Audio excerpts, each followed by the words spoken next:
আজিৰ এইটো ভিডিঅ'ত মই তোমালোকক ক্লাছ 10 নতুন মেথছ কিতাপৰ অনুশীলনী 6.2 কুৱেশ্যন নং 8 আৰু 9 কৰাম। ইয়াৰ আগৰ ক্লাছত মই তোমালোকক আগৰ অংকখিনি কৰাইছিলো। গতিকে তোমালোকে আজিৰ ক্লাছটো প্ৰথমৰ পৰা শেষলৈ এটেণ্ড কৰা আৰু তোমালোকে আমাৰ এই সেৱা পাঠশালা ইউটিউব চেনেলটো ছাবস্ক্ৰাইব কৰি ল'বা, কাৰণ তোমালোকক গোটেই বছৰটো গাইড কৰিম যাতে তোমালোকে মেট্ৰিকত এটা ভাল ৰিজাল্ট কৰিব পাৰা। তো ইয়াৰ আগৰ ক্লাছত মই তোমালোকক কুৱেশ্যন নং 7 ৰ পৰা কৰাইছিলো। তোমালোকে আগৰ ক্লাছখিনি যদি এটেণ্ড কৰা নাই, ভিডিঅ' ডেছক্ৰিপশ্যনত পাই যাবা, বা তোমালোকে প্লেলিষ্ট এটা আছে ক্লাছ 10 মেথছ বুলি, তাতে তোমালোকে প্লেলিষ্টত ভিডিঅ'খিনি পাই যাবা।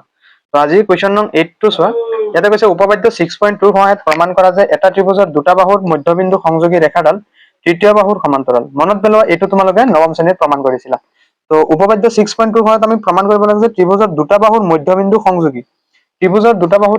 দুটা বাহুৰ মধ্যবিন্দু সংযোগী ৰেখাডাল তৃতীয় বাহুৰ সমান্তৰাল বুলি আমাক প্ৰমাণ কৰিব দিছে। তো আমি ইয়াতে এ বি চি এটা ত্ৰিভুজ ধৰি ল'ম, যাৰ এ বি বাহুৰ মধ্যবিন্দু ডি আৰু এ চি বাহুৰ মধ্যবিন্দু ই বুলি আমি ধৰি ল'ম। ঠিক আছে, আমি প্ৰমাণ কৰিব লাগে এই D E parallel B C, অৰ্থাৎ এই বাহুটোৰ সমান্তৰাল বুলি আমি কি কৰিব লাগে, প্ৰমাণ কৰিব লাগে। তো এতিয়া চোৱা, যিহেতু ডি হল এ বিৰ মধ্যবিন্দু, গতিকে কি হ'ব, A D equal to D B হ'ব। আকৌ ই হল এ চি বাহুৰ মধ্যবিন্দু, গতিকে কি হ'ব, এ E equal to E C হ'ব, হয়নে? তাৰপিছত আমি কি কৰিম, আকৌ ঠিক একেদৰে আমি কি কৰিব পাৰিম, যে যিহেতু আমি দেখুৱাইছো A D equal to D B আৰু ইফালে দেখুৱাইছো A E equal to E C, তাৰপিছত আমি কি কৰিম, যে A E by E C equal to 1 বুলি দেখুৱাম, আৰু A D equal to D B, A D by D B equal to 1 বুলি আমি দেখুৱাব পাৰিম। ইয়াৰ পিছত সমীকৰণ 1 আৰু 2 ৰ পৰা আমি কি কৰিব পাৰিম, আমি উলিয়াব পাৰিম যে ডি ই কি কৰে, ত্ৰিভুজ এ বি চিৰ এ বি আৰু এ চি বাহু দুটাক ডি ই বাহুৱে কি কৰে, একে অনুপাতত ভাগ কৰে বুলি আমি কি কৰিব পাৰিম, দেখুৱাব পাৰিম। অৰ্থাৎ কি হৈ যাব, যে ত্ৰিভুজ তৃতীয় বাহুৰ কি হ'ব, সমান্তৰাল, অৰ্থাৎ ডি ই পেৰেলেল কি হৈ যাব, বি চি হৈ যাব। গতিকে ষ্টেপ বাই ষ্টেপ অংকটো কৰি যাম। তো চোৱা, যে ধৰা হ'ল ত্ৰিভুজ এ বি চি এটা ধৰা হ'ল এ বি চি এটা কি ত্ৰিভুজ, ধৰা হ'ল এ বি চি এটা ত্ৰিভুজ, য'ত ডি আৰু ই ক্ৰমে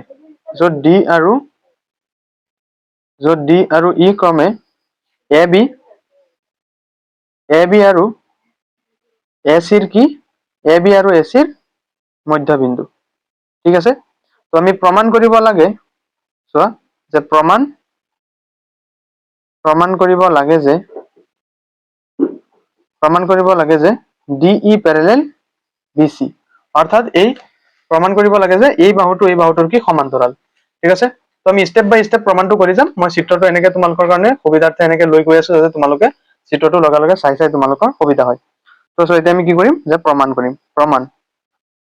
ফাৰ্ষ্ট আমি কি কৰিম, যে যিহেতু ডি হল এ বিৰ মধ্যবিন্দু, যে ডি এ বিৰ মধ্যবিন্দু, গতিকে আমি কি ক'ব পাৰো, যে A D equal to D B বুলি ক'ব পাৰো। এতেকে কি হ'ব, A D equal to D B. ঠিক আছে, অৰ্থাৎ ইফালে চোৱা, যে ডি বিৰ লগত কি হৈ আছে, 1 এটা পূৰণ হৈ থাকে যিকোনো সংখ্যাৰ লগত। গতিকে আমি কি কৰিব পাৰিম, যে A D by D B equal to কি বুলি দেখুৱাব পাৰো, যে 1 বুলি দেখুৱাব পাৰো। আৰু এইটো হৈ যাব কি 1 নম্বৰ সমীকৰণ। ঠিক আছে, ঠিক একেদৰে এইটো আকৌ কৰাচোন, যে ইফালে কি আছে, ই হল এ চি বাহুৰ মধ্যবিন্দু, হয় নে নহয়? ই এ চিৰ কি মধ্যবিন্দু, গতিকে আমি কি ক'ব পাৰো, যে এতেকে এ E equal to E C, ঠিক আছে, ঠিক একেদৰে এইটোৰ নিচিনা আমি কৰিব পাৰো, যে ই চিৰ লগত 1 এটা কি হৈ আছে, মাল্টিপ্লাই হৈ আছে, অৰ্থাৎ পূৰণ হৈ আছে। গতিকে আমি কি কৰিব পাৰো, যে A E by E C equal two কিমান, 1 বুলি আমি দেখুৱাব পাৰো। এইটো আমি দি থব পাৰো 2 নং সমীকৰণ বুলি। ঠিক আছে, এতিয়া সমীকৰণ 1 আৰু সমীকৰণ 2 ৰ পৰা আমি কি পাওঁ চোৱাচোন, এইফালে যিহেতু ৰাইট হেণ্ড সাইডত 1 1 আছে, গতিকে A D by D B equal to A E by E C বুলি ক'ব পাৰো, হয় নে নহয়? গতিকে সমীকৰণ 1 আৰু 2 ৰ পৰা কি পাব পাৰো, যে A D by D B equal to A E by E C, অৰ্থাৎ আমি কি পাইছো, যে চোৱা, আমি পাইছো A D by D B equal to A E by E C পাইছো। মানে আমি কি ক'ব পাৰো, যে তোমাৰ উপপাদ্যৰ বিপৰীত উক্তি হ'ব, মানে D E parallel B C হৈ যাব। ইয়াৰ আগতে তোমালোকে এই বস্তুটো আকৌ লিখি লোৱা, যে অৰ্থাৎ ইয়াৰ আগৰ ক্লাছখিনিতো মই এই একেটা বস্তুৱে কৈছিলো, যে অৰ্থাৎ ত্ৰিভুজ এ বি চিৰ এ বি আৰু এ চি বাহুক কি কৰিছে, ডি ই এ একে অনুপাতত ভাগ কৰে। ডি ই এ একে অনুপাতত একে অনুপাতত কি কৰে ভাগ কৰে একে অনুপাতত ভাগ কৰে গতিকে কি হ'ব গতিকে গতিকে কি হ'ব ডিই প্যাৰেলাল বিসি গতিকে ডিই গতিকে ডিই প্যাৰেলাল কি হ'ব বিসি হ'ব কাৰণ কি থেলছৰ উপপাদ্যৰ বিপৰীত উক্তি যে থেলছৰ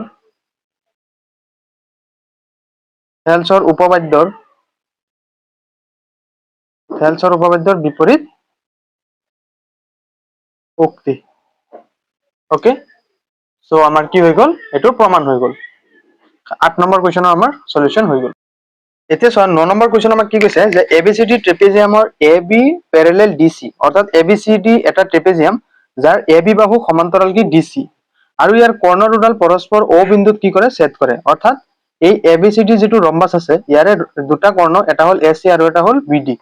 এই দুটা কৰ্ণ কি কৰে ও বিন্দুত কি কৰে ছেদ কৰে বুলি কৈছে আমাক দেখুৱাব লাগে যে AO by BO equal to CO by DO বুলি আমি কি কৰিব লাগে প্ৰমাণ কৰিব লাগে তো আমি প্ৰমাণ কেনেকৈ কৰিম প্ৰথমে আমি কি কৰিম যে ইয়াতে চোৱা প্ৰথমে চোৱা যেহেতু চোৱা OE প্যাৰেলাল কি DC হয় নহয় গতিকে এই OE আৰু DC বাহু সাপেক্ষে আমি প্ৰথমে কি কৰিম ADC ত্ৰিভুজ লম ঠিক আছে বুজি পাইছা আকৌ চোৱা ইয়াতে ফোকাসটো হেৰি গৈছিল ক্যামেৰাৰ মই কি কৈছো যে OE প্যাৰেলাল যেহেতু DC গতিকে এই ক্ষেত্ৰত আমি কি কৰিব পাৰিম যে ত্ৰিভুজ ADC লম ত্ৰিভুজ ADC লৈ থেলছৰ উপপাদ্য ব্যৱহাৰ কৰিবা যে AE by ED equal to কি হ'ব AO by CO এটো আমি কৰিব পাৰো ঠিক আছে নেক্সট আকৌ কি কৰিবা যে আমি কি কৰিম যে আকৌ আমি এটো এতিয়া লৈছো এটো ত্ৰিভুজ আকৌ আমি এটো ত্ৰিভুজ লব পাৰো হয় নে নহয় এটো ত্ৰিভুজ ললে কি হ'ব এতে চোৱা যে এটো ত্ৰিভুজৰ OE প্যাৰেলাল AB হ'ব হয় নে নহয় ত্ৰিভুজ D কি হ'ব ত্ৰিভুজ DAB লম তাৰ ইয়াৰ ক্ষেত্ৰত কি হ'ব OE প্যাৰেলাল AB হ'ব গতিকে কি হ'ব AE by ED equal to BO by DO তাৰ পিছত আমি কি কৰিম সমীকৰণ দুটা সলিউশন কৰি দিম আমাৰ এনসাৰটো পাই যাম তো স্টেপ বাই স্টেপ অংকটো চাই যোৱা মনোযোগৰে তোমালোকে একেবাৰে সহজতে পাৰি যাবা আমি কি কৰিছো অংকটো হোৱাৰ সুবিধাৰ্থে বা প্ৰমাণ কৰাৰ সুবিধাৰ্থে কি কৰিছো এই OE টো আমি কি কৰিছো অঙ্কন কৰি লৈছো এটো আমি অঙ্কনৰ হেৰিত লিখি লম ঠিক আছে তো স্টেপ বাই স্টেপ কৰি যোৱা যে দিয়া আছে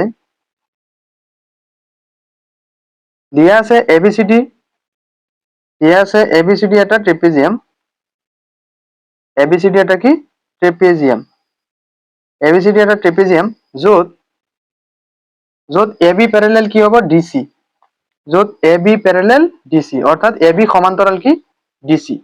ঠিক আছে আৰু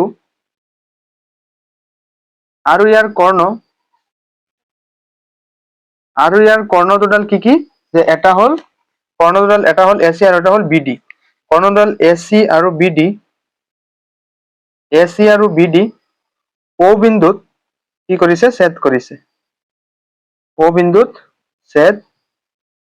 কৰিছে ঠিক আছে প্ৰমাণ কৰিব লাগে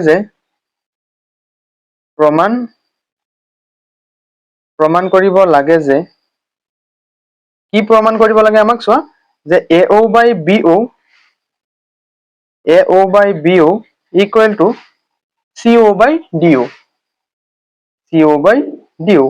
ঠিক আছে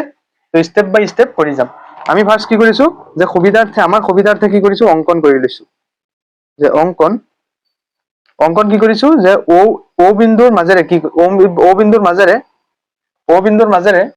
AB আৰু CD বাহুৰ সমান্তৰালকৈ আমি কি কৰিছো OE এটা ৰেখা অঙ্কন কৰি লৈছো ঠিক আছে তো এটো লিখি লবা যে O বিন্দুৰ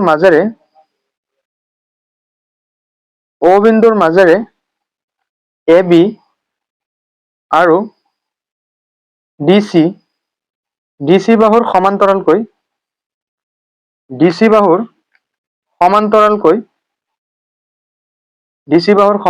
আমি কি কৰিছো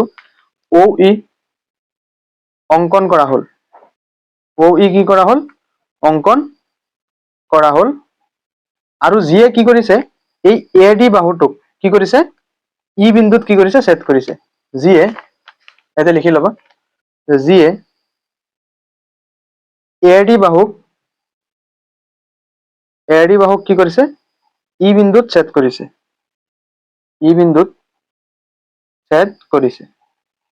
ঠিক আছে এটো হল অঙ্কন গল এতিয়া আমি কি কৰিম প্ৰমাণ কৰিম চোৱা যে প্ৰমাণ প্ৰমাণৰ ক্ষেত্ৰত আমি প্ৰথমে কি কৰিম চোৱা যে যেহেতু OE প্যাৰেলাল DC গতিকে মই কি কৰিম ত্ৰিভুজ ADC লম ঠিক আছে তো চোৱা প্ৰমাণ যে ত্ৰিভুজ ADC যেহেতু কৈছে OE প্যাৰেলাল DC গতিকে এই ক্ষেত্ৰত আমি কি ক'ব পাৰো AE by ED equal to AO by OC মানে কি থেলছৰ উপপাদ্য মতে হয় নহয় গতিকে কি হ'ব যে এতেকে AE by ED equal to AO by OC যে থেলছৰ উপপাদ্য মতে থেলছৰ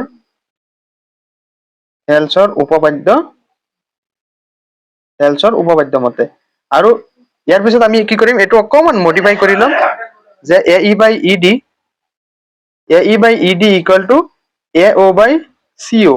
OC বা CO একেটা কথাই হয় না গতিকে আমি কি কৰিম অকমান মডিফাই কৰি CO দি দিছো আমাৰ প্ৰমাণৰ সুবিধাৰ্থে ঠিক আছে যেহেতু আমাক ইয়াতে কৈছে যে ইয়াতে CO by DO আমি প্ৰমাণ কৰিব লাগে হয় না নেক্সট আমি কি কৰিম আকৌ কি কৰিম আমি যে যেহেতু OE প্যাৰেলাল AB বুলি আমি কৈছিলো হয় নহয় গতিকে এইটো ক্ষেত্ৰত আমি কি কৰিম যে ত্ৰিভুজ ADB লব পাৰিম হয়নে গতিকে আমি কি কৰিম আকৌ চোৱা যে একেদৰে এতিয়া আমি কি কৰিম যে ত্ৰিভুজ DAB লম হয়নে যে ত্ৰিভুজ চোৱা যে ত্ৰিভুজ DAB যেহেতু OE প্যাৰেলাল AB যে OE বাহুটো কাৰ সমান্তৰাল যে AB বাহুৰ সমান্তৰাল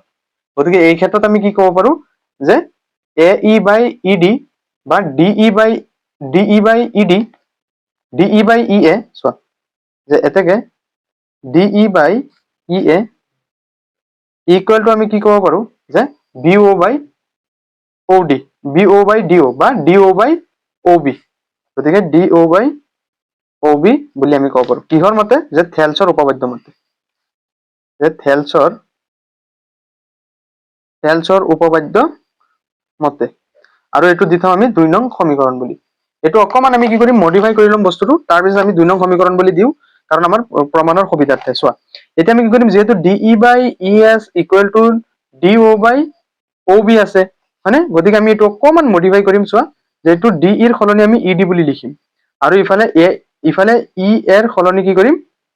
ইফালে কি আছে EA এৰ সলনি আমি AE বুলি ক'ব পাৰো হয় না একেটা বস্তুই আৰু সিফালে যে DO আৰু ইফালে BO এৰ সলনি OB এৰ সলনি আমি BO বুলি লিখিব পাৰো হয় না একেটা কথাই নেক্সট আমি কি কৰিম ইয়াৰে কি উল্টাটো লৈ লম উল্টাটো মানে কি হ'ব যে ইয়াতে যেহেতু ED ওপৰত আছে ED টো কত আহি যাব তলত আহি যাব আৰু AE তলত আছে যাবগৈ ওপৰত চাবা প্ৰমাণ হোৱাৰ সুবিধাৰ্থে আমি এই বস্তুখিনি কৰি আছো আৰু ইফালে কি আছে যে DO by BO আমি কি কৰিব পাৰো এটো উল্টাই দিলে কি হ'ব BO by কি হৈ যাব DO হৈ যাব আৰু এটো আমি দি থম যে 3 নং সমীকৰণ বুলি এটো আমি 2 নং সমীকৰণ বুলি দিম কেনেকৈ কৰিছো আমি যে প্ৰতিক্ৰম কৰি যে উল্টাই দিছো যে প্ৰতিক্ৰম লৈ এটো আমি উল্টাই দি কি কৰিছো আমি এটো পাইছো এতিয়া চোন 1 নম্বৰ সমীকৰণটো আছে AE by ED equal to AO by CO